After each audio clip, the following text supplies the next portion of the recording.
Jessica stood in front of the large mirror in a small dressing room next to the main hall. She wore her wedding dress and tried to keep her breathing steady. It was a white gown with a simple cut, nothing extravagant, but the flowers arranged around it gave a clean and fresh look. Her hair was done, her makeup finished, and the ceremony would start soon. She could hear muffled voices outside. She felt a slight tremor in her hands. She tried to smile, but her heart was beating too fast. "Jessica," her mother said as she entered the room. The older woman wore a pale blue dress and looked calm. "Are you all right?" she asked, placing a hand on Jessica's shoulder. "I'm fine," Jessica said. "Just nervous. Everything should be perfect. I want Ryan to feel at ease." Her mother nodded. "He will. He's next door with David and Lucas. They're making sure he's comfortable. Don't worry, your father and I checked every detail." She paused and offered a reassuring smile. "We'll see you in the hall." Jessica nodded. After her mother left, she took a deep breath. She looked through a small window leading to the garden outside. The lawn looked well trimmed. She could make out the main hall through another window in the corridor. A few staff members moved around, adjusting flower arrangements and checking the chairs. The guests were slowly taking their seats. She tried to ignore a sudden feeling of unease. The atmosphere should have been calm, but she sensed something else, like a quiet tension. She shook her head and stepped into the corridor, heading toward the main hall. She planned to meet Ryan briefly before the ceremony, just to share a few words. He was a few doors away in a small room, where David and Lucas helped him with his tie and jacket. As Jessica passed a side corridor, she saw a musician standing near the stage area. He held a violin and was adjusting the strings. Nothing unusual. Then, a figure wearing a dark mask slipped through a side door, crossing behind the musician. Jessica frowned. The masked man leaned close to the musician and whispered something. The musician's eyes widened. He nodded stiffly. When Jessica blinked, the masked man moved away and disappeared behind a curtain. Jessica's heart thumped harder. She took a step closer. "Excuse me," she said to the musician. "Did you just see someone come in here?" The musician's face looked pale. He avoided eye contact and fiddled with his violin's bow. "I'm not sure," he said quietly. Jessica crossed her arms. "I saw someone in a mask." "Who was that?" "I don't know," he said, voice low. "I'm sorry, I have to check something backstage." He hurried off without giving her a proper explanation. Jessica stood there, uncertain. She felt she should alert someone, but who? If she ran to Ryan, he might worry. They had planned this wedding for months, and he deserved a peaceful moment. Ever since his accident, Ryan depended on careful arrangements and reliable support. She never wanted him to feel unsafe or stressed. Still, Jessica could not ignore what she had seen. She walked down the corridor, looking for someone in security. She noticed a guard near the large double doors leading to a maintenance area. The guard was talking to another staff member, not paying much attention to anything else. Jessica decided not to raise the alarm yet. Maybe she was overreacting. Maybe it was a guest's prank or some performer's costume. She tried to calm down. Before heading to Ryan's room, she paused outside the hall. Dozens of chairs were arranged in neat rows. White and green floral arrangements decorated the aisle. Soft background music drifted through the speakers. The lighting was gentle and warm. Guests took their seats, chatting quietly. It looked normal.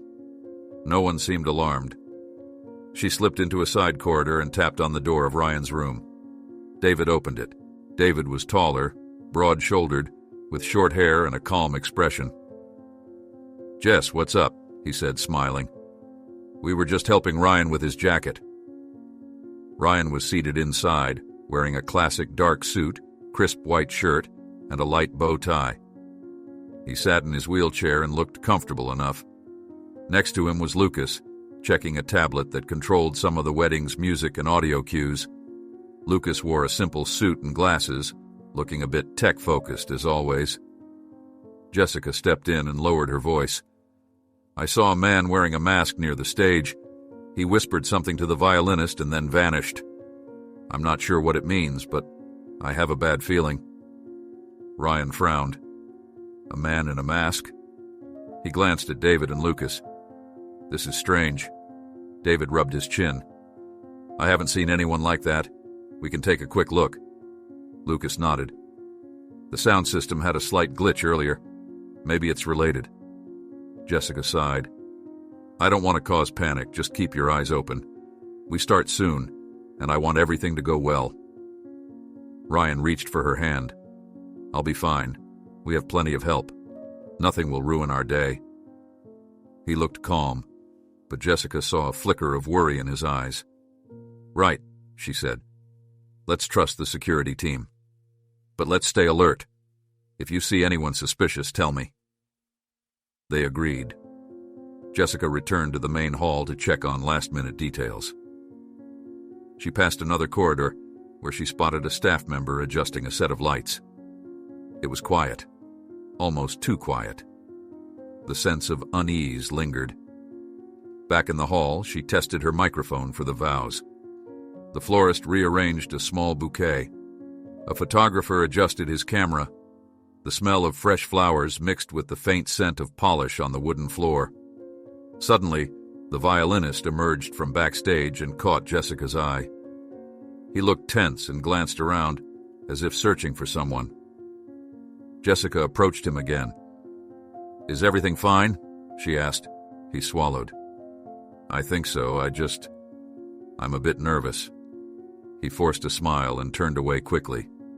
Jessica narrowed her eyes. She watched him move to his seat in the small musician's corner. He seemed uneasy. She stepped back and looked up at the rows of lights and the neat decorations. Everything appeared perfect, but she couldn't shake the feeling that something was off. A guest walked by and complimented the setting. Jessica nodded politely. She had to keep calm and focused. The ceremony would start in a few minutes. She needed to take her place. Before doing so, she looked over at the musician again. His posture was rigid, his knuckles white around the violin's neck. As the guests settled, Jessica saw him glance toward the corridor where the masked man had vanished. There was fear in his eyes, and it was clear he knew something was wrong. Jessica felt her heart beat faster again, but she forced herself to smile and step toward the aisle. There was no turning back. This was supposed to be the happiest day of her life. The guests grew quiet. The music was about to start. Jessica swallowed hard and moved into position. She noticed the violinist's hands trembling as he raised his instrument. She realized he looked terrified. Jessica stood at the edge of the aisle, trying not to let her unease show. The guests were settled. The music was moments from beginning, but she kept thinking about the masked man and the violinist's fearful expression. She looked over her shoulder. The hall's lights felt slightly dimmer, as if someone had tampered with them. She took a small step back, deciding to check on Ryan one last time before the ceremony. The guests would wait a few minutes. It was better to be certain everything was safe. She moved quickly and quietly along the side corridor. In the small room where Ryan was preparing, she found him with David and Lucas. David was standing near the window, arms crossed, and Lucas was adjusting some cables on a portable speaker he had brought in. Jessica closed the door behind her. "I'm sorry to come back, but I need to tell you something else," she said, speaking quietly. "I saw that man in the mask again. He whispered to the violinist, and now the violinist looks terrified. He's shaking. I think something is definitely wrong." Ryan's eyebrows rose. "You think they're planning something during the ceremony?" David looked at Jessica. "If someone wants to mess with the wedding, they might try to cut the power or cause a panic. We should be prepared." Lucas pointed to his tablet. "I noticed some slight interference in the audio system. Nothing big, but unusual. It could be sabotage. I can check the connections right now." Jessica took a step closer to Ryan. I know we wanted no stress today, but maybe we should alert security. I'm worried. This masked person isn't just wandering around. He's doing something with the staff. Ryan exhaled slowly. Let's be careful. David, can you come with us to check the electrical room? Lucas, can you monitor the sound system closely? Jessica, stay close to me. We don't know what's going on. Jessica hesitated. The guests are waiting. The ceremony is supposed to start. Ryan's mouth tightened. We have a few minutes. It's better to make sure everything is safe than to walk into a trap. No one has noticed the delay yet. It's still quiet out there. David nodded. I'll go check the corridors. If I see anyone suspicious, I'll let you know. They left the room together. Jessica walked beside Ryan, who moved his wheelchair down the corridor. Lucas headed toward a small control panel near the stage. David took another path, going toward the building's maintenance area. Jessica wondered if they were overreacting. The place still looked normal, except for that lurking feeling something was off. They passed a security guard who looked puzzled when Jessica asked him if anyone had reported a masked intruder. The guard just shook his head. I haven't seen anything unusual, he said, sounding uncertain. But I'll keep an eye out. As they approached a side hallway that led to the electrical room, the lights flickered for a split second. Ryan stopped. Did you see that? Jessica nodded. She looked up, noticing a faint buzzing sound, like loose wiring. We should check the panels. Maybe someone tampered with them. When they reached the electrical room, the door was slightly ajar. Lucas stood there, frowning at a series of cables. Jessica heard a faint crackling sound. Lucas, Jessica whispered. Do you see anything strange? Lucas pointed at a box on the floor. These cables were pulled out. Also, I think someone inserted a small device inside the main console. I need to remove it carefully. Ryan pressed his lips together. Do it fast. The guests might start getting restless. Just then, a security guard rushed in from the other end of the corridor. There's been a report, he said, slightly out of breath. Someone messed with the panel controlling the main lights. We might lose lighting any moment. Jessica's pulse quickened. She stepped back into the corridor, and as she did, a sudden noise made her spin around. A figure wearing a black mask darted toward her, arms outstretched. She gasped, stepping back. Before the intruder could grab her, David appeared from behind, tackling him. The masked man struggled, fists swinging in tight spaces. Lucas held Ryan's wheelchair to keep him safe as David fought the attacker. Jessica grabbed the nearest object, a decorative candle holder from a small side table, and swung it low, hitting the intruder's leg. He stumbled, cursed under his breath, and retreated, limping down the hall. David tried to chase him, but the intruder slipped around a corner and vanished. Jessica's breathing was heavy. She looked down and saw something on the floor, a small plastic card. She picked it up and examined it. It looked like a key card with a magnetic strip and the hall's logo. Ryan rolled closer. What is that? Jessica held it up. A key card. It might be access to a restricted area. Maybe the manager's office or the control room. Whoever is behind this wanted to sabotage the wedding from the inside. Lucas looked over Jessica's shoulder. This card probably leads to the building's management suite. That's where the main system controls are. David leaned against the wall, catching his breath. That guy fought like he meant business. This isn't a prank. We should get to the bottom of this. They're messing with the lights, the sound, the staff. Jessica frowned. The violinist must know something. He was terrified. Maybe he got threatened. Let's get the lights stable first. Then we can confront him. We need to keep the guests calm. If they sense panic, this wedding will fall apart. Ryan touched Jessica's hand. You're doing great. Let's fix the lights, return to the hall, and figure out who's behind this. We can't let them ruin our day. Lucas knelt by the electrical panel. Give me a moment.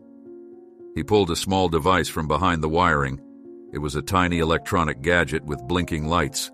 He ripped it out, and the flickering stopped. Okay, that's one less problem. The main lights should hold now. Jessica wiped sweat from her forehead. We need to move fast. The ceremony should have started. The guests must be wondering why we're late. Ryan nodded. David, you stay here and help Lucas check the wiring. Jessica, come with me. Let's see if we can find that musician. Maybe he'll talk now. Jessica agreed. They headed back toward the main hall. On the way, she noticed the guests shifting in their seats, some whispering, looking at their watches. The florist moved from one arrangement to another, trying to keep everyone calm. The photographer stood near the entrance, camera in hand, waiting for the bride's entrance. When Jessica and Ryan entered the hall, the lights flickered once more. The guests murmured, confused. Jessica forced a smile and took a microphone from a small stand near the first row of chairs. Thank you all for your patience, she said. We had a small technical issue. We'll begin shortly. She tried to sound confident, though her voice felt tight. The guests nodded and settled down again. The violinist was still in the corner, adjusting his bow. Jessica approached him. I know something's wrong, she said quietly. Tell me what he said to you. The violinist swallowed hard, not meeting her eyes. He threatened to cut the lights and cause chaos if I warned anyone, he whispered. He wanted me to follow certain cues, maybe play at the wrong time, confuse people.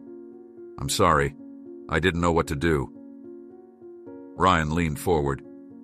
Do you know who he is? The violinist shook his head. No idea. He just appeared. I think he has access to the building's control rooms. He told me not to look for him, just to keep quiet. Jessica showed him the key card. Does this look familiar? The violinist hesitated. I've seen the manager use a similar card. Maybe it opens the management suite upstairs. Ryan straightened. If the manager's suite is involved, then someone's been working from inside. They must have rigged the systems. We need to secure that area before something worse happens. Jessica held Ryan's hand. Let's not waste time. Lucas and David can check it out. We stay here and begin the ceremony as soon as possible. Once they confirm everything is safe, we proceed. Ryan agreed. He pulled out his phone and texted Lucas, telling him to use the key card to access the manager's room. Jessica watched the door, waiting for any sign that the intruder had returned. A sudden sound came from the stage, the microphone static. Jessica frowned. She reached out to tap the mic, but it seemed fine now. No one else appeared in the hall. The guests were quiet, waiting. Some looked confused, others just patient. We'll start in a moment, Jessica said again, trying to keep a steady tone. She released Ryan's hand and moved near the aisle. He stayed close, watching the crowd, his posture tense. Suddenly, through the speakers, a strange noise crackled. The lights dimmed slightly. Jessica felt her heart skip a beat. Then, as if on cue, someone stepped onto the stage. It was the masked intruder from before. He stood there, silent, facing the guests. Jessica froze. The man slowly lifted his hand and removed the mask. Jessica's eyes widened. It was John, Ryan's older brother, the one everyone believed had died in the accident that left Ryan in a wheelchair. John's face was cold, his expression grim. He looked directly at Ryan, ignoring everyone else. The guests whispered, shocked. Ryan stared, stunned. Jessica felt her chest tighten. This was impossible. John was supposed to be gone. What was he doing here, sabotaging their wedding? John smiled slightly, then stepped back and vanished behind the curtain, leaving everyone in a state of confusion and alarm. The crowd sat in stunned silence. John had just revealed himself on stage and then vanished behind the curtain. Ryan remained speechless, his eyes fixed on the empty spot where his older brother had stood. Jessica stood beside him, struggling to understand what was happening. She remembered the accident that had taken John's life, or so everyone believed. Now he was alive, and he had just sabotaged their wedding. Jessica moved closer to Ryan. "I don't know what he's doing," she said quietly, "but he's alive. That was definitely John." Ryan nodded, his voice barely above a whisper. "This doesn't make sense. He was gone. The doctors, everyone said he didn't survive." Guests began murmuring, some rising from their chairs. Jessica faced them, trying to maintain order. "Please, everyone, stay calm. We're having some unexpected issues, but we'll handle it. Please remain seated." She tried to keep her voice steady. She could hear the buzzing of the overhead lights. The tension in the room grew thicker as people exchanged confused glances. David and Lucas rushed in through a side door, looking alarmed. David reached Jessica first. "What happened?" "The guests are talking about someone appearing on stage." Jessica glanced at Ryan, then at David. "John was here. Ryan's brother, John. He's alive." David's eyes widened. He looked at Ryan, who still seemed shaken. Lucas joined them, frowning at the audio panel in his hands. "We tried to access the manager's suite, but it's locked from inside. I think someone blocked our card." Jessica took a slow breath. "We need to find John and figure out what he wants. He's sabotaging the wedding, cutting power, messing with the sound system, and threatening people. We have to secure the building." Ryan's tone turned more determined. "I'm going with you," he said. "I know this is dangerous, but I won't hide here while my brother tries to destroy our wedding." Jessica hesitated, aware of Ryan's limited mobility. "Are you sure? He might have people helping him. We can handle this." Ryan shook his head. "No, I want to be there. If he's alive and doing this, I need to see him face to face." Jessica nodded reluctantly. "All right, let's stay together. David, Lucas, check if you can restore the lights properly. The guests are nervous.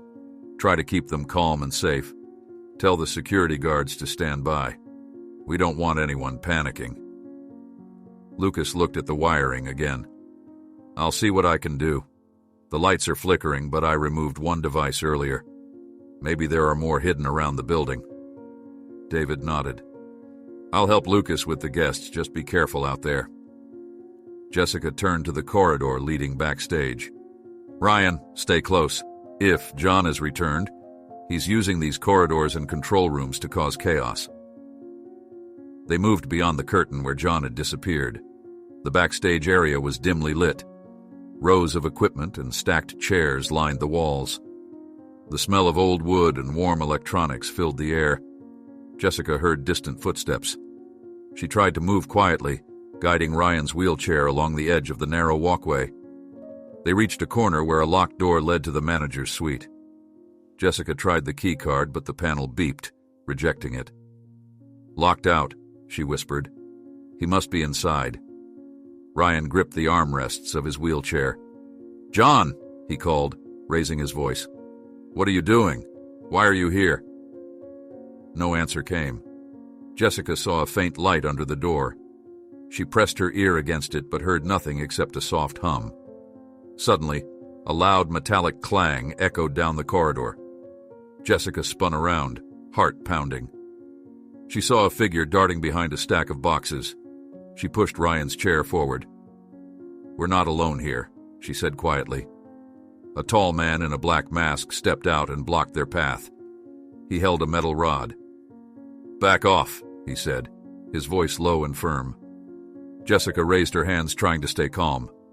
"We don't want trouble. We just want to talk to John." "Not happening," the masked man said. "Turn around and go back.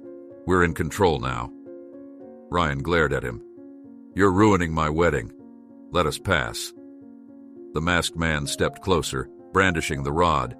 Jessica positioned herself in front of Ryan, scanning the area for something to defend themselves. She spotted a folded music stand leaning against a wall. She grabbed it, holding it low. If he attacked, she'd try to knock him off balance. The masked man took a step forward and swung the rod. Jessica blocked it with the music stand. The metal clanged loudly, and she felt the impact run up her arms. Ryan tried to move his wheelchair backward, giving her space. Jessica pushed forward, forcing the attacker to step back. He snarled and swung again. This time, Jessica ducked and struck his knee with the stand's edge. He stumbled, cursing. She saw her chance and hit him again, aiming for his shoulder. The music stand bent, but it made him stagger. The masked man dropped the rod and reached for his leg. He tried to run, limping away. Jessica took the rod from the floor and held it tightly. Ryan's breathing was heavy. "Good job," he said. Jessica nodded, still tense. "We need to hurry. That guy was blocking us from getting to John. Maybe John has more people with him." They advanced further down the corridor until they found another door. It was slightly open, leading to a small utility room. Inside, they discovered a set of keys, some scattered papers, and a battery pack that looked suspicious. Jessica showed it to Ryan. Some kind of backup power source. Maybe they planned to cut the main power and then run something else off this. "Let's take it with us, so they can't use it." Ryan nodded. "We need to stop them before they do anything worse." They returned to the main backstage corridor. Jessica heard voices up ahead and motioned Ryan to stay quiet. As they turned a corner, they spotted Lucas wrestling with another masked intruder. Lucas had managed to grab hold of the attacker's arm, and the man was struggling to break free. Jessica rushed forward, raising the metal rod. The intruder saw her and froze. "Drop him," Jessica said, stepping closer. The intruder looked back and forth between her and Lucas, then decided to run. Lucas released him, and he vanished down another hallway. Lucas was breathing hard. "I lost David," he said. "I got cornered. They have at least 2 or 3 guys helping John. We need more help. The guests are starting to notice something is wrong." Jessica steadied herself. "We need to end this now. John must be behind that locked door. If we can open it, maybe we can stop this sabotage at the source." Ryan nodded. "We must find David and the security guards. We can't do this alone. Lucas, can you get help while we wait here?" Lucas nodded, straightening his jacket. "Yes. I'll get David and some guards. Just hold on." Lucas left and Jessica waited with Ryan near the door. She examined the key card again. "There must be a way to override this lock," she said, feeling along the edges of the doorframe. Ryan reached into his pocket and pulled out his phone. He typed a quick message to David. "We are at manager's suite door. Bring guards. John inside. Need help." Jessica kept listening for footsteps. From behind the door, she heard a faint beep, like electronic equipment.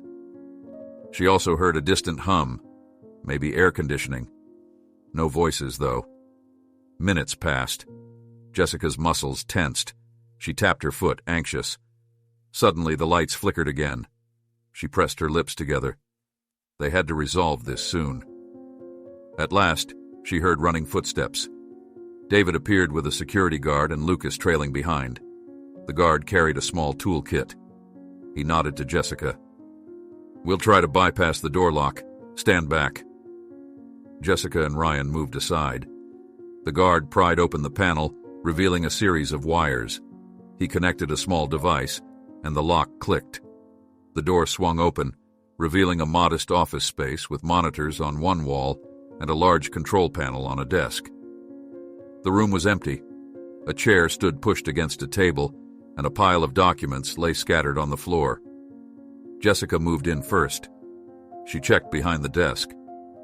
"No one here," she said, disappointed. Ryan examined the monitors. They displayed camera feeds from various parts of the building. He saw guests shifting in their seats, whispering among themselves. He also saw the kitchen door, locked and dark. Another feed showed the rooftop access door. "Wait," he said. "Look at the roof camera. Someone's there." Jessica leaned in. On the screen, a figure stood at the building's edge, holding something long and metallic. The camera angle was poor, but the figure's posture was tense. "That might be John," she said quietly. David tapped the screen. "If he's on the roof, He might be planning something big. We need to get up there. Lucas nodded. Stairs are at the end of the hallway, but we have to be careful. He might have more of his men. Jessica looked at Ryan. He seemed troubled but determined. We'll go together, he said. I'm not staying behind. They left the office, heading for the stairs. The security guard took the lead, and Lucas followed. Jessica guided Ryan's wheelchair carefully over the thresholds. The corridor was quiet now, as if John's men had backed off. As they reached the stairwell, Jessica's phone vibrated. It was a text from someone in the hall. Guests getting restless, lights unstable, need update. Jessica sighed and typed back, working on it. Keep everyone calm. They started up the stairs, the guard in front, David behind him, then Jessica pushing Ryan, and Lucas bringing up the rear. With each step, Jessica's heart pounded. John was alive, and now he was on the roof. The ceremony was on the brink of collapse. This had to end. Jessica turned the corner at the stairwell with the security guard and David close by. Lucas trailed a few steps behind. She pushed Ryan's wheelchair along, keeping her eyes on the steps ahead. The corridor felt warmer, and the dim lighting cast sharp shadows. She wanted to get to that rooftop access point quickly. Every second mattered. She stopped. Where's Ryan? She asked suddenly, checking behind the wheelchair. It was empty. She felt a rush of panic. Did he roll back? Did he say something? Her voice rose, strained. David spun around. He was right here, he said. He was next to us a moment ago. He moved back down the corridor, calling Ryan's name. Lucas checked a small maintenance room they passed moments before. Empty. Jessica's heart pounded. Ryan needed help. He couldn't just vanish. She noticed a piece of paper on the floor near a door that led back to the main hall. She grabbed it and read it aloud. If you want your fiancé back, come to the rooftop. John. Jessica pressed her lips together, crumpling the note in her hand. They took him. John and his men must have grabbed him while we turned that corner. The security guard's eyes narrowed. We need to hurry. The roof access is right above us. Let's move. They headed up the stairs with more urgency. Lucas took the lead, pushing open a metal door that led to an upper hallway. The place was quieter here, away from the main hall's murmurs. Jessica moved forward, trying to remain focused. At the top of another short flight of stairs, they found a heavy door. A sign read, Terrace. Jessica tried the handle, but it was locked. David searched his pockets for any tool. The security guard stepped forward with a thin pry bar. After a few seconds of work, the lock gave way, and the door swung open. They stepped onto the rooftop. The city spread out around them, lights in the distance, a low hum of traffic below. The air was cool, and a breeze pushed against their clothes. Jessica saw Ryan's wheelchair near the edge of the rooftop. Ryan sat there, strapped in, and John stood behind him. Jessica recognized John's face clearly now, lit by a faint moonlight. He appeared older than before, with harsher lines and a grim set to his jaw. He stared at them with no warmth. John raised a hand, signaling them to stop. Beside him stood two of his masked men, one holding Lucas's arm tightly. Lucas had been caught when he came through the door first. Now Lucas struggled, but the man's grip was firm. David moved toward them, but John shook his head. Don't come closer, he said, voice steady. I have your precious groom right here. Maybe I'll let him go, maybe not. Depends on you.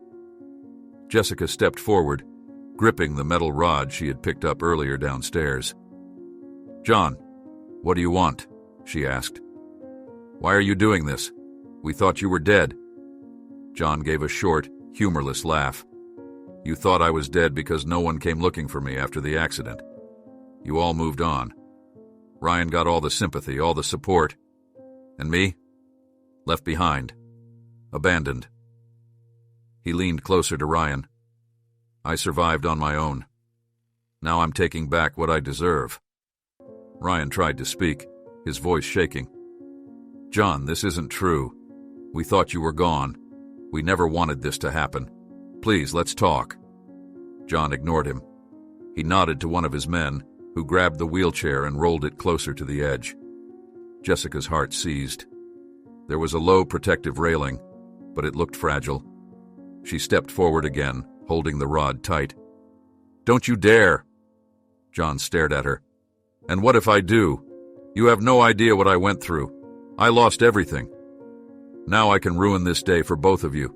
No wedding, no happy ending. Just emptiness like I had." David began to circle slowly, trying to find a better angle. The security guard reached for his radio, attempting to call for backup. One of John's men noticed and lunged forward, knocking the device out of his hand. Lucas struggled against the grip holding him. "Let me go," he said through clenched teeth.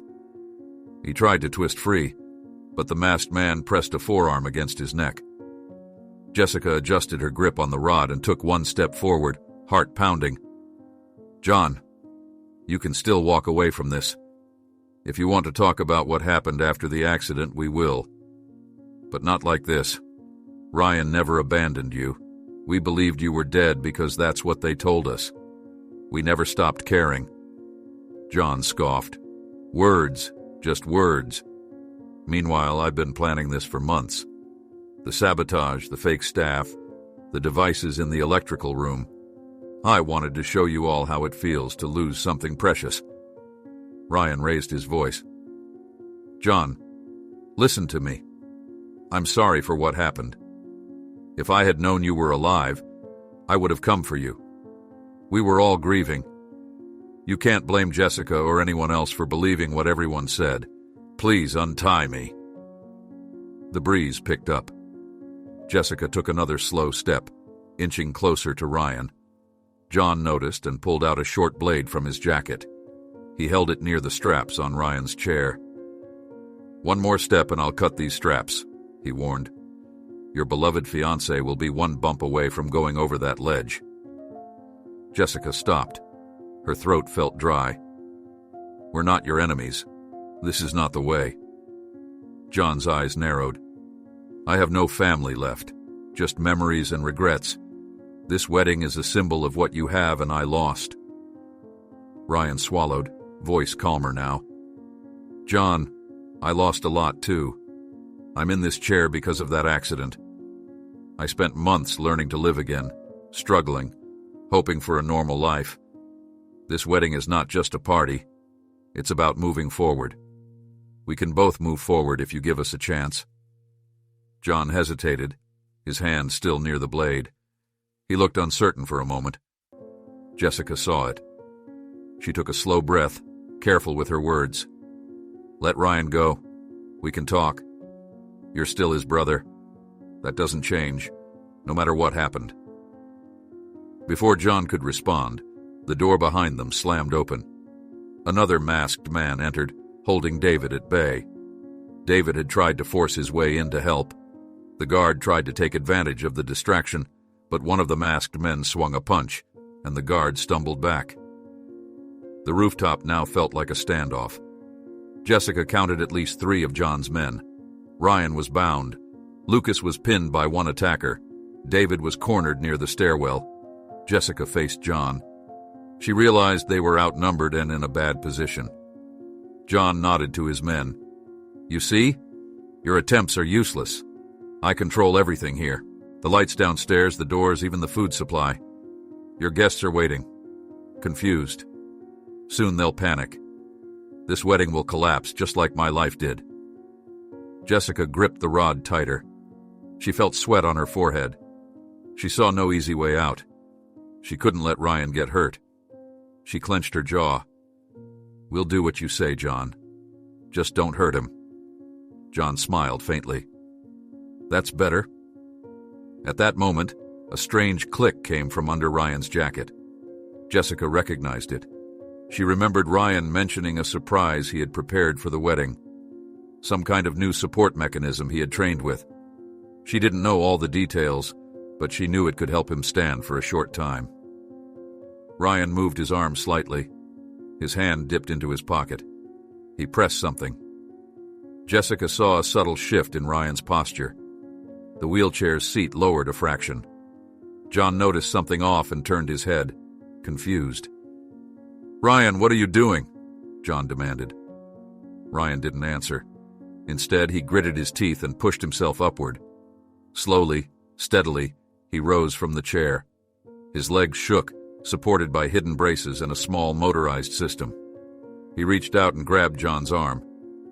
John stumbled, shocked. Taking advantage of John's surprise, Jessica rushed forward and swung the rod at the man holding Lucas. The impact caught the attacker off guard, and Lucas broke free. Lucas turned and tackled the second masked man near David, knocking him down. With Lucas free, David lunged at the man blocking the stairwell. The security guard joined in, punching and shoving the attackers. Jessica moved closer to Ryan. He stood trembling but upright, holding John by the wrist. John tried to pull away, but Ryan held firm. John's blade fell to the ground with a clatter. He looked stunned. "How? You're not supposed to stand. You were paralyzed." Ryan's jaw tightened. "I never gave up on myself. I had help, I had training, and I got these supports. I planned to stand and dance with Jessica tonight. You tried to ruin that. You tried to take everything from me." Jessica approached, ready to help if John tried something else. Lucas finished subduing one of the Kapangas. David and the guard tied the other's hands with cable ties they found in a small rooftop storage box. The group now had the upper hand. John struggled, but he was surrounded. He spat out bitter words, calling them traitors, accusing them of abandoning him. Jessica shook her head. "We didn't abandon you. We thought you were gone. We mourned you. Now you're hurting your own brother on his wedding day. This isn't the family you used to be part of." Ryan steadied himself, holding onto Jessica's shoulder. He was standing, not perfectly, but standing. He looked John in the eye. "We would have helped you if we knew," he said quietly. "But now, you've made your choice. You tried to sabotage everything. I don't know if I can ever trust you again." The security guard radioed for backup, calling the police. John glared at them, breathing heavily. The night air felt heavier now, but at least Ryan was safe. Jessica let out a slow breath. From below, distant sirens could be heard. The police would arrive soon. It seemed the situation was under control. Lucas adjusted his tie. David dusted off his jacket. Jessica stepped closer to Ryan and took his hand. The rooftop door opened again as two uniformed officers stepped through, flashlights and radios in hand. They scanned the scene, saw John's men tied up and John himself under the control of Jessica and Ryan's group. The officers moved quickly, securing the suspects, patting them down, removing any remaining weapons. Jessica stood by, watching, making sure John did not slip free. Ryan leaned on his supports, still upright, his breathing unsteady but steady enough to hold his ground. One of the officers approached Jessica. "We received reports of a disturbance, sabotage, and possible assault," he said. "Are you the bride?" he asked, looking at her dress and the flowers still pinned in her hair. Jessica nodded, tightening her grip on Ryan's hand. "Yes, I am. These men tried to sabotage our wedding and threaten my fiancé's life. That one," she pointed at John, "is his brother. He was supposed to be dead, but he's not. He organized this whole thing." Ryan's voice was low but firm. "They tampered with the building's systems, locked the kitchen, messed with the lights and sound. They tried to start a panic downstairs." He shifted his weight slightly. "They took me hostage, forced Jessica to come up here." The officer glanced at John, who sat on the ground with his hands cuffed behind his back, glaring at Ryan and Jessica without speaking. John's men had their heads down, knowing the game was up. Lucas and David stood nearby. Lucas rubbed his shoulder where he had struggled with one of the attackers. David folded his arms, keeping an eye on everyone, relieved the police had arrived. The security guard who had helped them earlier assisted the officers in identifying the suspects. The second officer turned to Jessica. "We'll take them downstairs," he said. We'll need your statements. Are any of you hurt?" Jessica shook her head. "We're shaken, but not badly hurt. Ryan is fine, just exhausted. Please secure them and make sure they can't cause more trouble. We need to get back to our guests. The wedding got delayed, and everyone must be worried." The first officer nodded. "We'll handle it." He signaled his partner, and they escorted John and his men down the stairs. 2 more officers appeared, taking over the scene. John tried to twist his head around, sending a final glare at Ryan. "Don't think this makes us even," John said, voice bitter. The officer tightened his grip on John's cuffed arms, and John hissed quietly, forced to keep moving. Jessica let out a long breath and turned to Ryan. "We need to go back down. The guests must be nervous. We should tell them what happened, at least in general terms, and then see if we can still hold the ceremony." Her voice was calm now, almost numb. She saw that the immediate danger had passed, but the tension still lingered in her chest. Ryan lowered himself carefully back into his wheelchair. The motorized supports retracted slowly. He looked at Jessica. "Thank you for everything you did," he said. "You fought them off, stood by me, never gave up. I'm sorry this happened." Jessica leaned forward, touching his cheek briefly. "Don't apologize. None of this is your fault. We'll get through it. Let's just make sure everyone is safe, and then we can try to salvage the wedding." She turned to David and Lucas. "We'll need your help. Let's go downstairs." They moved toward the stairwell, descending with slow steps. The security guard followed, and 2 officers remained to check the rooftop for any leftover devices. As they made their way down, the sounds from below reached their ears. Low chatter, some murmurs, and occasional whispers. The guests knew something was wrong. They had seen strange events, lights flickering, the sudden appearance of John on stage, the delay with no clear explanation. At the landing near the main hall, Jessica paused and looked at Ryan. "We have to calm them. Maybe we can make a simple announcement. The police are handling the situation. The threat is gone, and we can proceed." Lucas tapped on his tablet. "I think I can fix the audio for the microphones now that those devices are removed. Give me a minute." He entered a small storage room next to the hall and fiddled with some cables. Within moments, the overhead speakers hummed softly, stable and clear. David adjusted his suit jacket and straightened his tie. "I'll stand near the front row.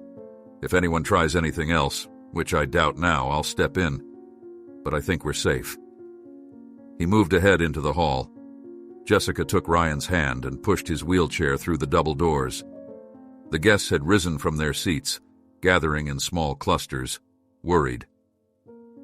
As Jessica and Ryan entered, a hush fell over the crowd. Many stared, noticing the sweat on Jessica's forehead, the slight disarray of her hair, and Ryan's tense posture. The mother of the bride, near the aisle, hurried forward. "Jessica, are you all right? We heard shouting and saw someone on stage." Jessica raised a hand. "We're okay now," she said.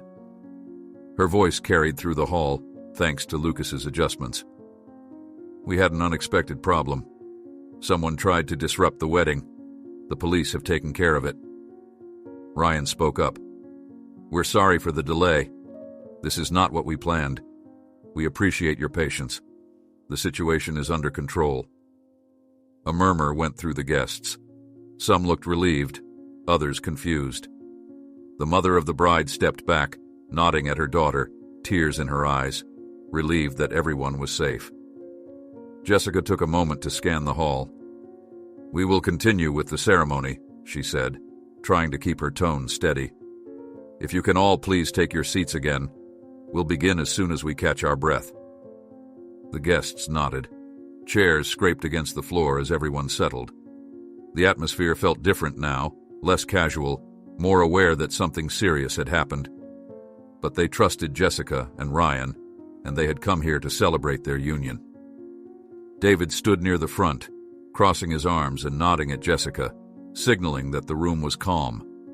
Lucas took a position by the sound system, ensuring no more disruptions. The florist re-entered, straightening a bouquet that had been knocked askew. The photographer adjusted his camera, ready to capture the moments that would follow. Jessica leaned down, speaking softly to Ryan. "Are you sure you can handle the ceremony right now? We can delay if you need rest." Ryan shook his head. "I'm fine. I want to do this now. We've come too far. Let's finish what we started." He offered a small, determined smile. Jessica straightened, took a few steps to the side, and nodded at the officiant who had been waiting patiently. The officiant gave a small nod in return. The music began to play softly, a gentle tune that Lucas had selected. The lights were stable, no flickering now. As Jessica approached the altar area, she glanced at Ryan. He guided his wheelchair forward, positioning himself beside her. She noticed a quiet strength in him. He had faced something unimaginable, his long-lost brother sabotaging his wedding. Yet he remained focused on making this moment count. The officiant cleared his throat and began. "We gather here today to celebrate the union of Jessica and Ryan. I know we have had an unusual delay, but the strength and courage both have shown only affirms their bond." Jessica squeezed Ryan's hand. She looked at the guests, seeing relief and support in their faces. Some guests seemed to hold back tears, others offered encouraging nods. Outside, sirens faded as the police took John and his men into custody. The tension slowly lifted, replaced by a cautious calm. The officiant guided them through the vows. Jessica spoke first, voice steady. "Ryan, I promise to stand by you, no matter what challenges we face. Today proved we can handle more than I ever imagined. I choose you, your strength, your heart, and your resilience."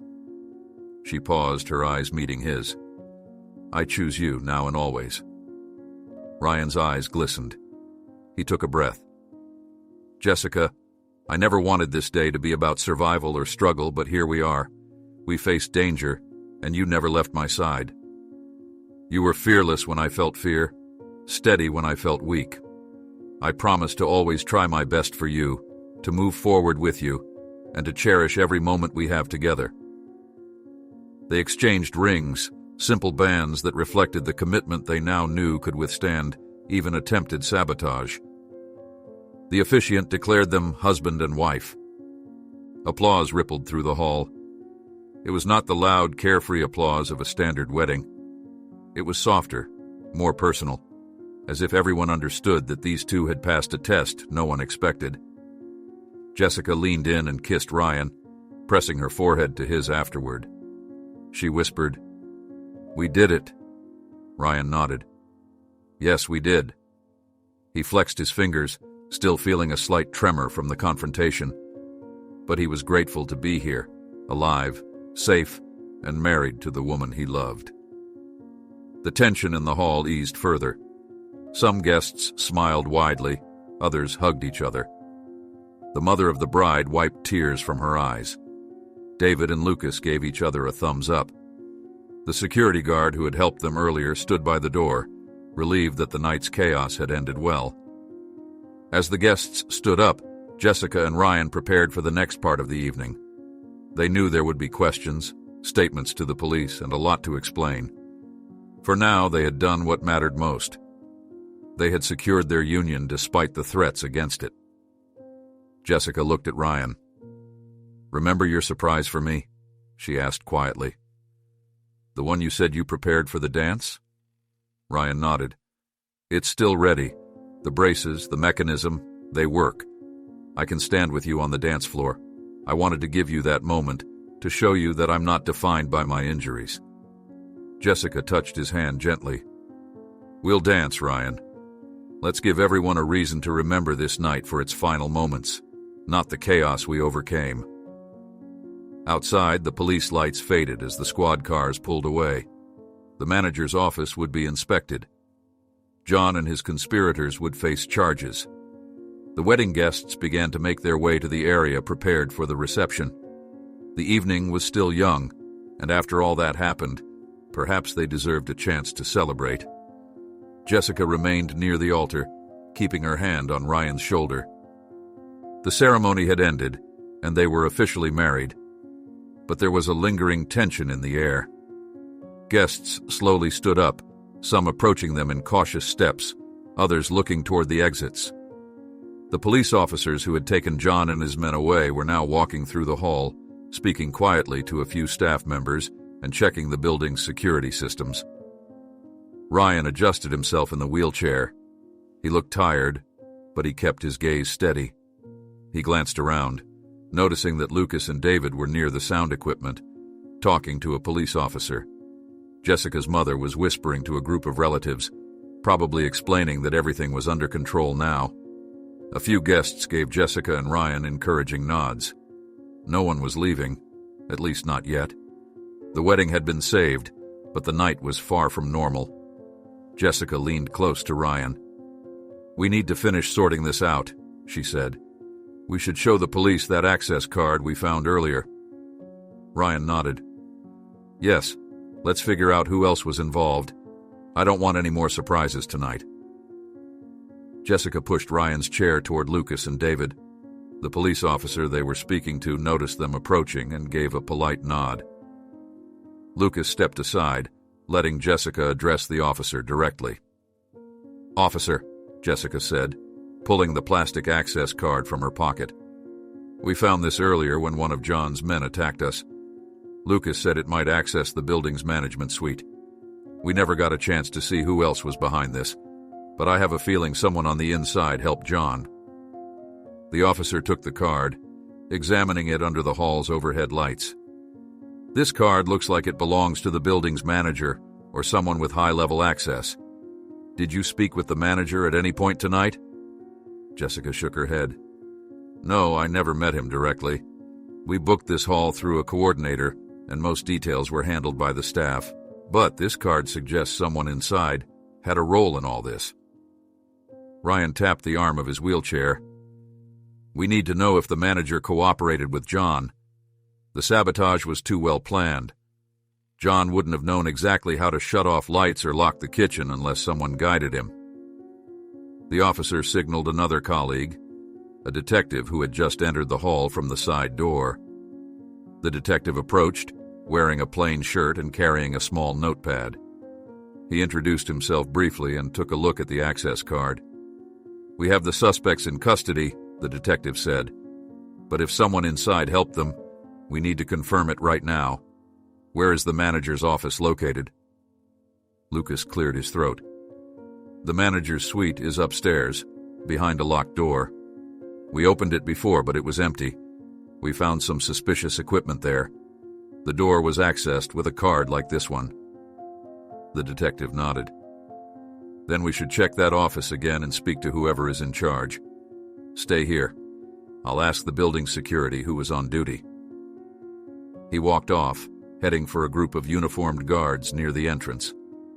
Jessica and Ryan waited, surrounded by worried guests. David and Lucas tried to reassure some friends and relatives, explaining that the worst was over. A few minutes later, the detective returned with an older man wearing a suit and looking nervous. The detective guided him forward. "This is Mr. Caldwell, the building manager," the detective said. "He claims he had nothing to do with the sabotage, but we need to verify his card." Jessica recognized the tension in the man's face. He kept adjusting his tie and avoiding eye contact. The detective handed the card to him. "Mr. Caldwell, can you explain why this card was found at the scene of an attack?" Caldwell's eyes widened slightly. "I don't know. That card should be in my office. I keep it in my desk drawer. Maybe someone stole it?" The detective tilted his head. "Your office lock wasn't forced. We found no sign of a break-in. Also, the suspects had detailed knowledge of the building's infrastructure. They knew how to sabotage the power, lock the kitchen, and manipulate the sound system. All these details aren't public." Caldwell swallowed hard. I don't know how they got that information. I never met these men." Ryan watched Caldwell carefully. The man's voice wavered. Jessica stepped forward. "Sir, this was our wedding. We saw John appear and sabotage our event. Someone had to have given him access and guidance." Caldwell raised his hands. I'm telling the truth. I was offered money to look the other way. I needed it for some personal debts. They told me no one would get hurt, just some harmless disruptions to cause confusion. I never expected violence or threats. The detective's eyes narrowed. So, you admit you took a bribe?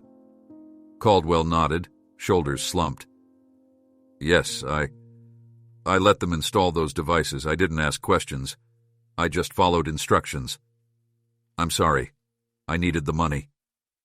Jessica tightened her jaw. This man had risked their safety and happiness for money. Ryan exhaled slowly, keeping his voice calm. We could have been seriously hurt. Instead of a wedding, we got terror. Do you understand what you've done?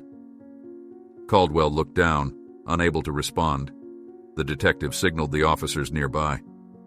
You're under arrest, he said. You have the right to remain silent. 2 officers took Caldwell's arms and led him away, leaving Jessica and Ryan with the detective. Lucas shook his head in disbelief. I can't believe the building's manager would do something like this. All for money. David sighed. At least it's over now. We know who was behind the sabotage inside the building. The detective nodded.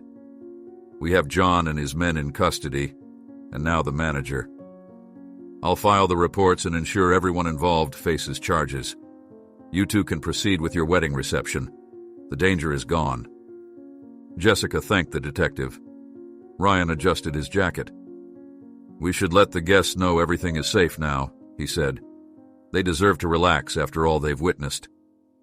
Jessica turned and faced the hall. The guests were watching them, waiting for a signal that it was truly over. She raised her voice, making sure everyone could hear. Attention, everyone. The police have resolved the situation. The people responsible have been arrested. We are safe. We can now continue with the evening. We want to thank you for your patience and understanding. A gentle applause spread through the hall.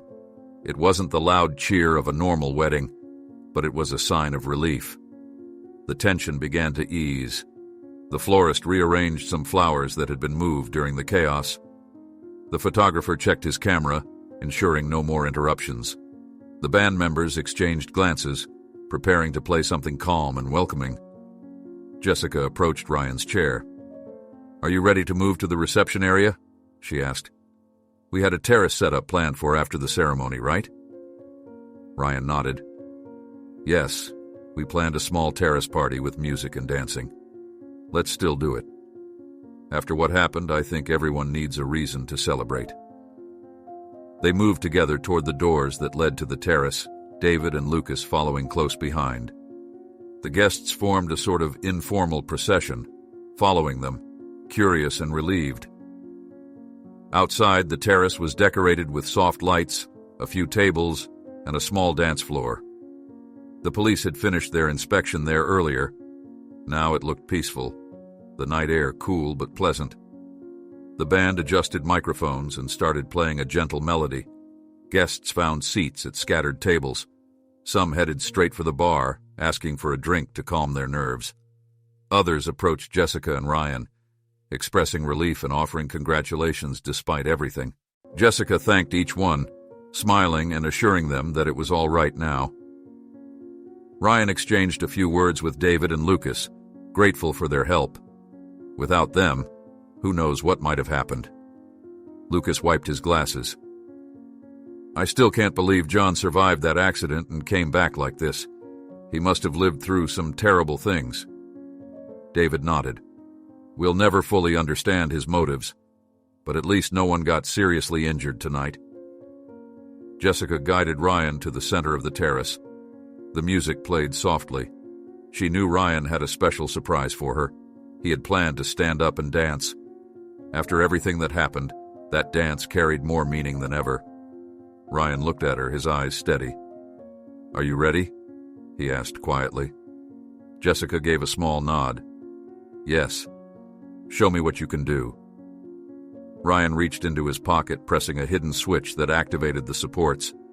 He gripped the arms of the wheelchair and began to rise.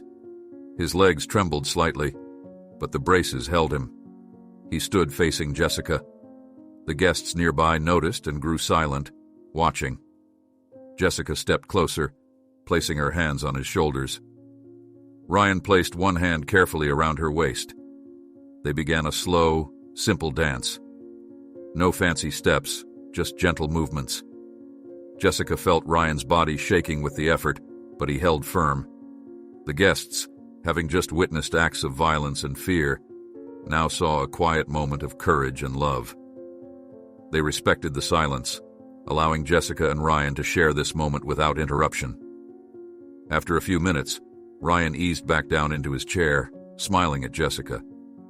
She knelt beside him, touching his hand. "That was perfect," she said. "Thank you." Ryan nodded, relief and gratitude plain on his face. "I wanted to give you something special, something that proved I can still do things I thought I never would again.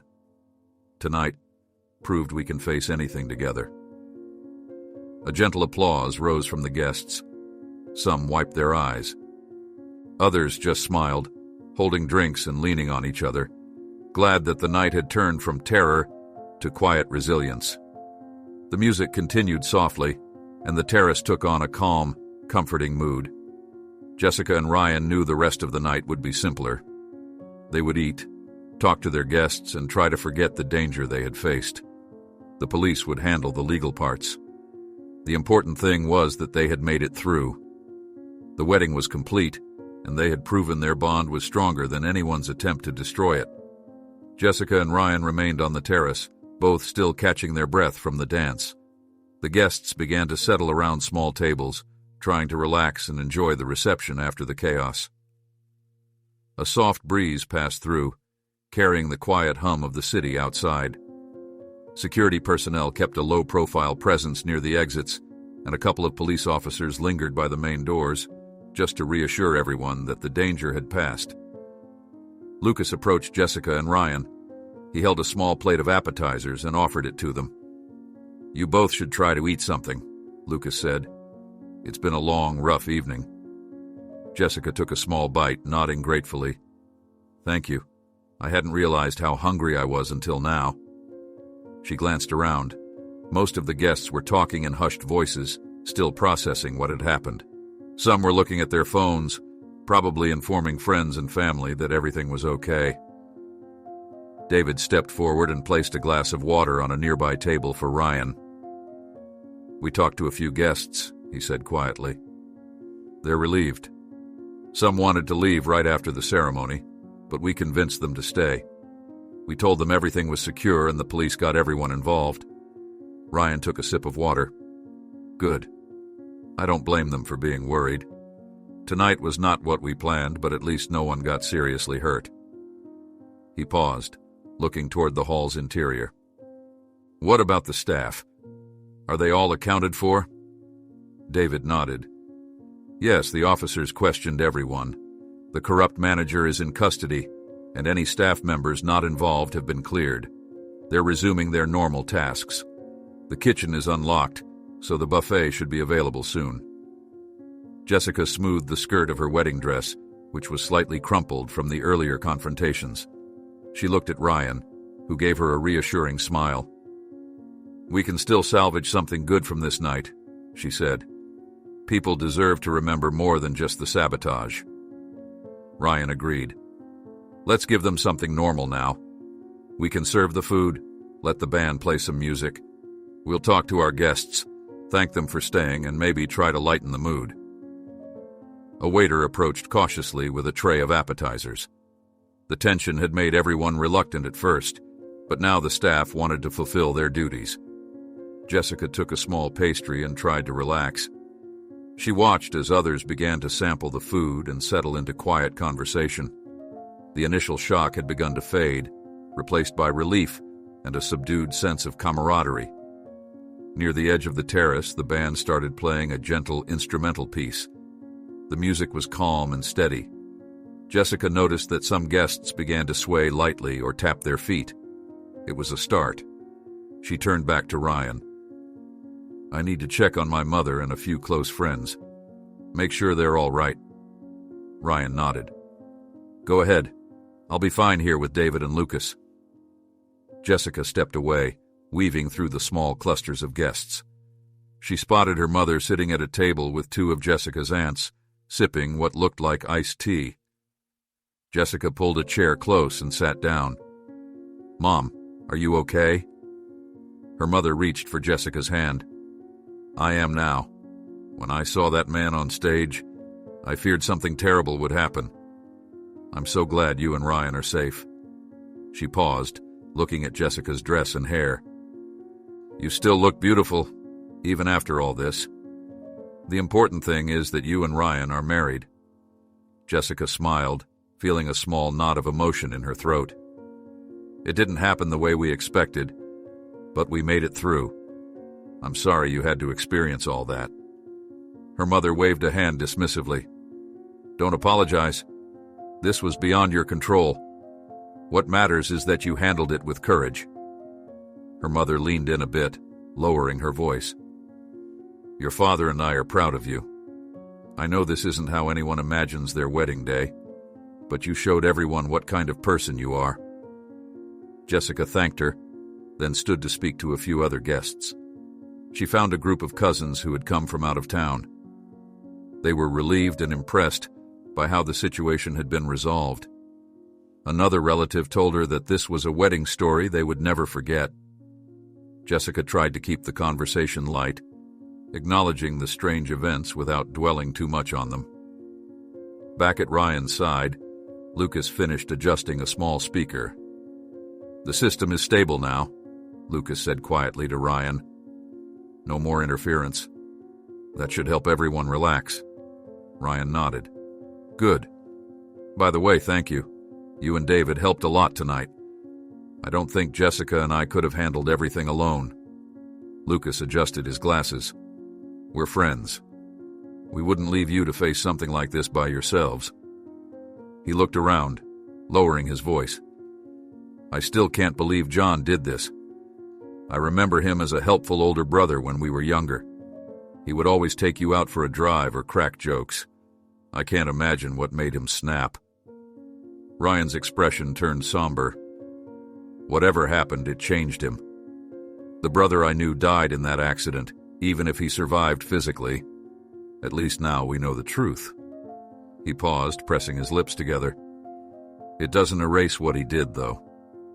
David joined them, holding 2 small plates of food. He offered one to Ryan. "I know it's tough, but maybe it's best not to dwell on John tonight. Focus on Jessica and your guests." He glanced at the guests, many of whom were smiling hesitantly now, enjoying the music and drinks. "They need reassurance from you both." Ryan lifted his chin. "You're right."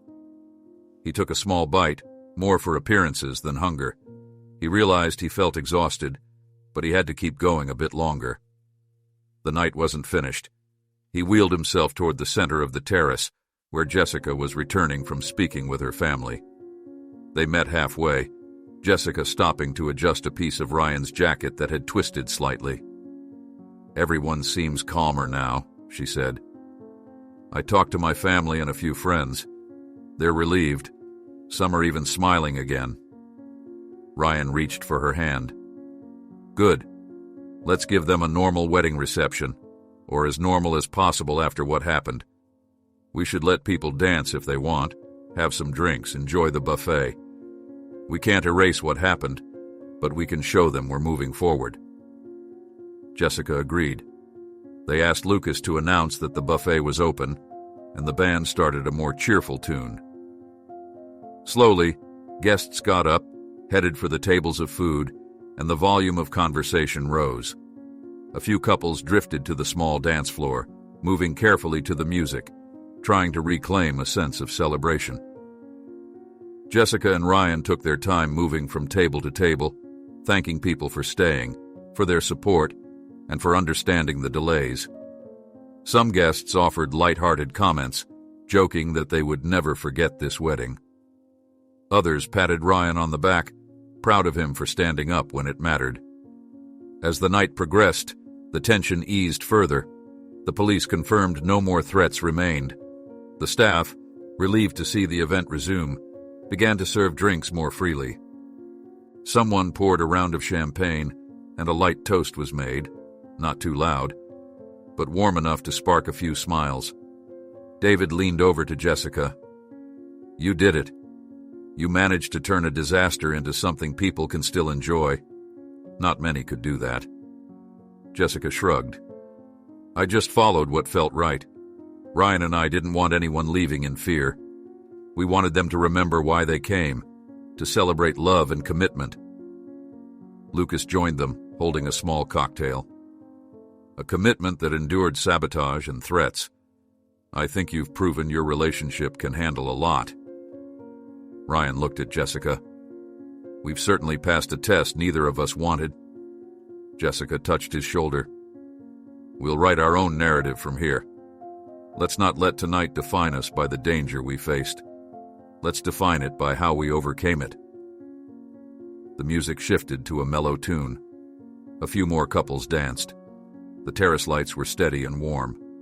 The scent of the nearby flowers on the railing mixed with the subtle aroma of the buffet food. Despite everything, a gentle calm had settled in. Later, a photographer approached them. "I know things got complicated, but would you like some photos now? We missed some shots when things went out of control earlier." Jessica looked at Ryan and nodded. "Yes, let's take a few photos." They posed together, Jessica kneeling slightly beside Ryan's chair, both smiling. It wasn't the carefree smile they had imagined for their wedding photos, but it was genuine, reflecting relief and unity. The photographer also captured a few shots with David and Lucas standing behind them, the four friends united after everything that had happened. Another photo included a few family members who wanted to remember that, in the end, the wedding did take place. It wasn't perfect, but it was real. As the evening advanced, guests began to drift away, some heading home, others lingering to talk a bit longer. Jessica and Ryan stayed to see everyone off, thanking each person. Some guests offered quiet words of admiration, saying they had never seen such bravery at a wedding. When the crowd thinned, only a handful of people remained: close family, David, Lucas, and a few staff members cleaning up. Jessica finally sat down, her feet sore, her dress slightly stained and wrinkled, but she didn't care. She looked at Ryan, who looked tired, but at peace. "We made it," Jessica said. "It's over." Ryan nodded. "Yes, it's over, and we're married. That's what counts." Jessica sat beside Ryan, finally letting the chair next to his wheelchair support her tired body. The terrace had thinned out as the evening wore on. Most guests had either quietly departed or moved inside to retrieve personal items before heading home. A few close friends and family members stayed, talking softly at nearby tables. The police and security staff were finishing their checks, and the chaos that had overshadowed the night felt distant, though not forgotten. A waiter approached, offering them each a glass of cold water. Jessica thanked him. She drank slowly, feeling the cool liquid ease her dry throat. She glanced at Ryan, who looked both relieved and worn. He met her gaze and gave a small nod, acknowledging that it was almost over. No more threats, no more surprises. Just the aftermath and cleanup. Lucas and David stood by the terrace railing, talking quietly to two police officers. Jessica could hear fragments of their conversation, final clarifications about the devices removed from the building's wiring, the path John's men had used to reach the rooftop, and the timeline of events. It sounded procedural, no tension left. The danger was behind them. Jessica's mother stepped onto the terrace, holding a light shawl around her shoulders. She approached Jessica and Ryan, speaking in a low voice so as not to disturb the others. "It's late," she said. "Your father and I are going to head home. We know you must be exhausted." Jessica nodded. "I am, but I'm glad you stayed until now. Thank you, Mom, for being here. I'm sorry the evening turned out so differently than planned." Her mother shook her head. "Don't apologize. I'm just grateful you're safe. And you're married, that's what matters." She paused, looking at Ryan. "You take care of each other. We'll see you later." Ryan managed to smile. We will. Thank you for staying and for understanding. Jessica's mother patted Jessica's hand gently, then left to find her husband inside.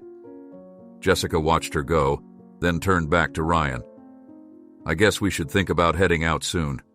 We had planned a late-night celebration, maybe even a drive around the city, but after all this, I just want to rest.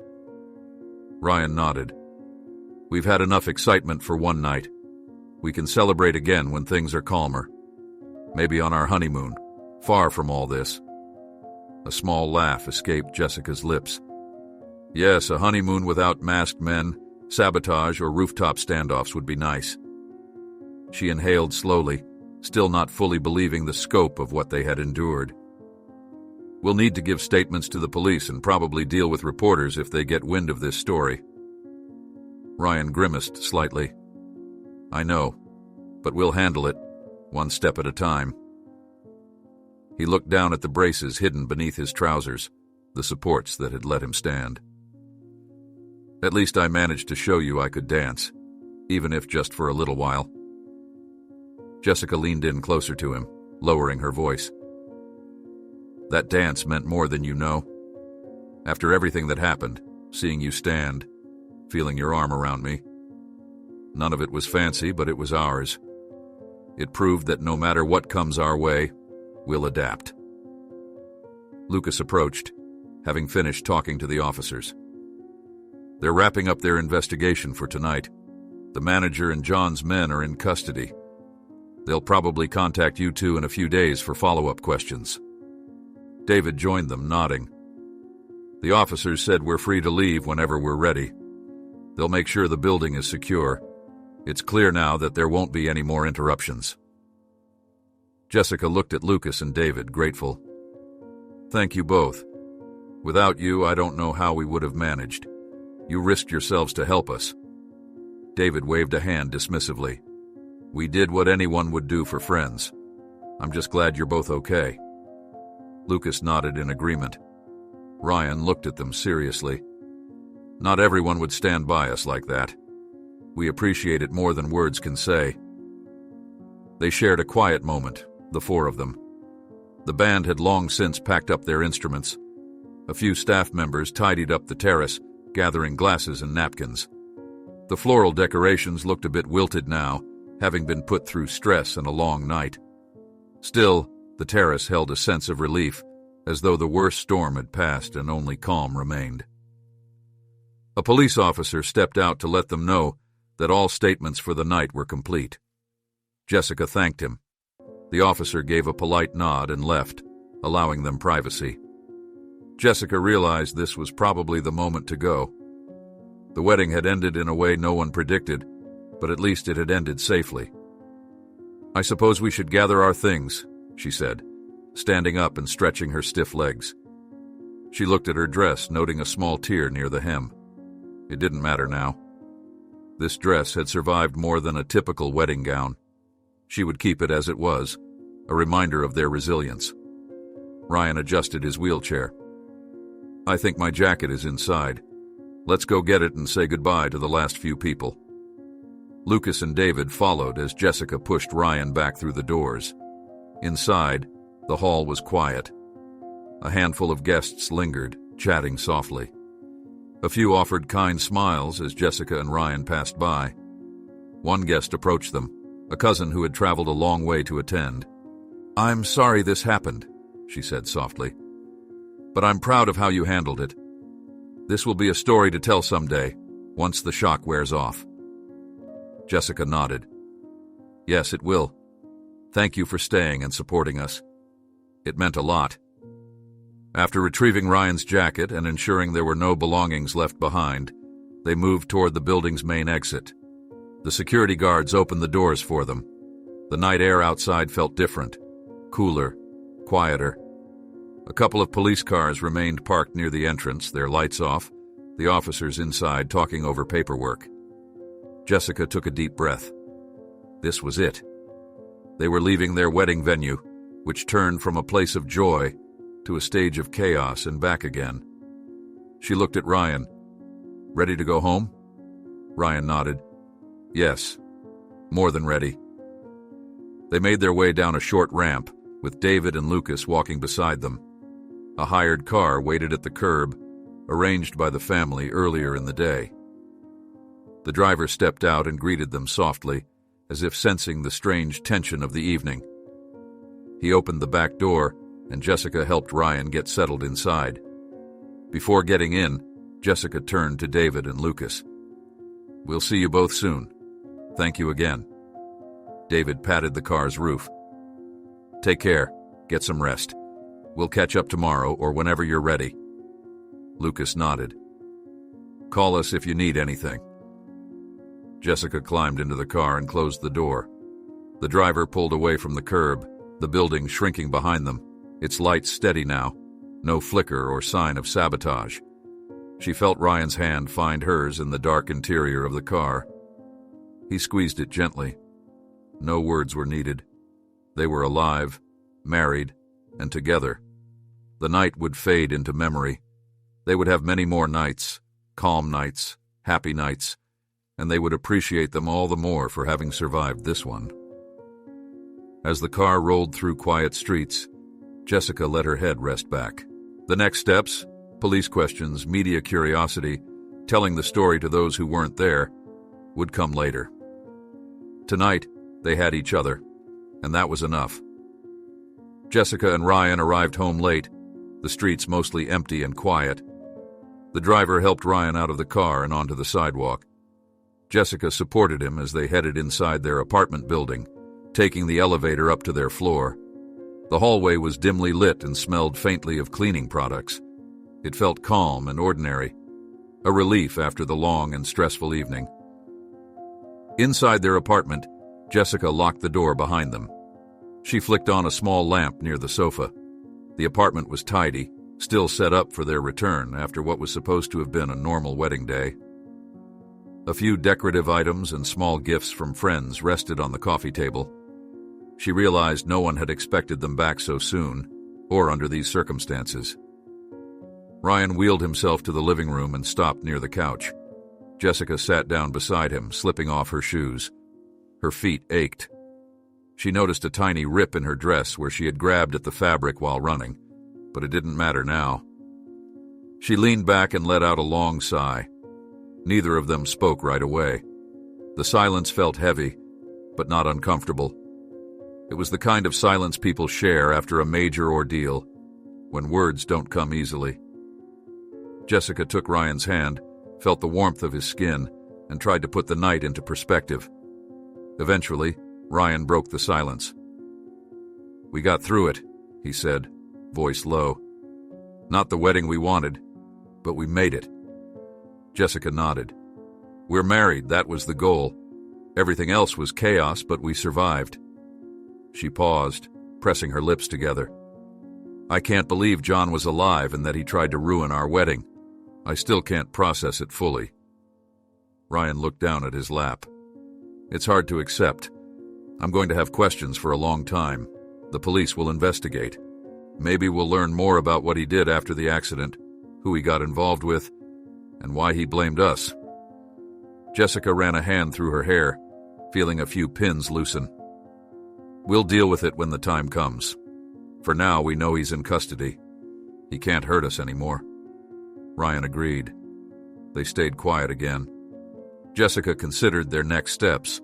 They had planned to leave for their honeymoon in a few days, a simple trip to a quiet place where Ryan could relax and they could enjoy each other's company.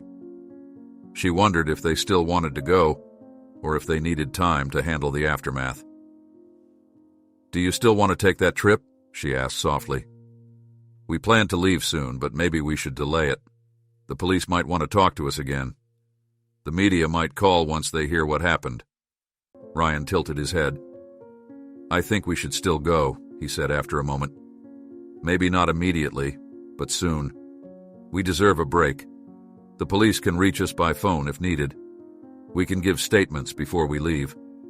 I don't want to give John's actions more power over our lives." Jessica understood. She had been worried that running away too soon might seem irresponsible, but maybe Ryan was right. Waiting around their apartment for updates wouldn't help. They needed to move forward. "Okay," she said. "We'll talk to the police tomorrow if they need us. We'll handle whatever paperwork or formalities. Then we'll stick to our plan. We won't let this stop us from living our lives." Ryan reached for Jessica's hand again and squeezed it gently. "Agreed." After a while, they decided to tidy up slightly. Jessica removed her wedding dress and hung it up, ignoring the wrinkles and small tears. She pulled on comfortable clothes and brought Ryan a clean shirt. They placed their wedding gifts and cards in a corner, deciding to open them in the morning. Tonight, they were too exhausted. They settled in the living room again, this time with a couple of glasses of water. Jessica scrolled through missed messages on her phone. Family and friends had texted, worried about the sudden events. Some messages were from guests who had left the wedding early, apologizing for not staying, hoping everyone was safe. Jessica replied briefly, assuring them all was fine now. She promised to catch up later. Ryan checked his own phone. There were voice messages from distant relatives who hadn't attended but heard rumors. He would deal with them later. Right now, just being together was enough. They turned on the TV quietly, searching for something neutral, a late-night show or a documentary. No news stations, no headlines about weddings or crimes. Jessica found a channel showing a calm program about nature. Trees, rivers, and gentle narration. It allowed them to relax, even if they weren't paying full attention. Time passed slowly. The events of the night felt like a strange dream. Jessica remembered the masked man, the flickering lights, the fear that everything would fall apart. She looked at Ryan, thinking about how he had stood up on the rooftop, surprising them all. That moment would stay with her. It proved that even under extreme stress they could find strength.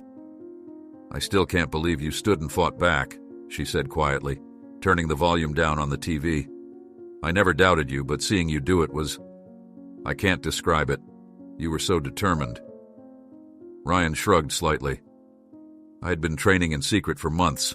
I wanted to stand up for our first dance. Not like that, though. But I guess I had to use it differently than planned." He looked down at his legs, a mix of pride and sadness crossing his face. "I wanted that moment to be romantic, not a fight for our lives." Jessica scooted closer and put an arm around him. "We'll have plenty of romantic moments. That dance still mattered, even if it wasn't perfect. You saved us both with your courage." Ryan nodded, letting the comfort of her embrace settle over him. "We saved each other," he said. "You fought off those men. You went after them when most people would have panicked. You kept me safe when I couldn't move freely. I'm proud of you." They stayed like that for a while, not needing more words. Outside, the city slept. No sirens, no shouting, just the hum of distant traffic. Inside, they felt safe. Tired, but safe. Eventually, Jessica yawned. "We should sleep. Tomorrow we'll handle whatever comes next. We'll answer the police, talk to our families, and start moving on." Ryan agreed. Jessica helped him to the bedroom. They moved slowly, each motion reminding them of how late it was and how intense the night had been. Once in bed, Jessica lay beside him, her head on the pillow, eyes half closed. The apartment was quiet. Their wedding was over. It wasn't the wedding day they had planned, but they had overcome every obstacle thrown at them. Now they had the rest of their lives to create better memories, to celebrate in ways that no one could sabotage.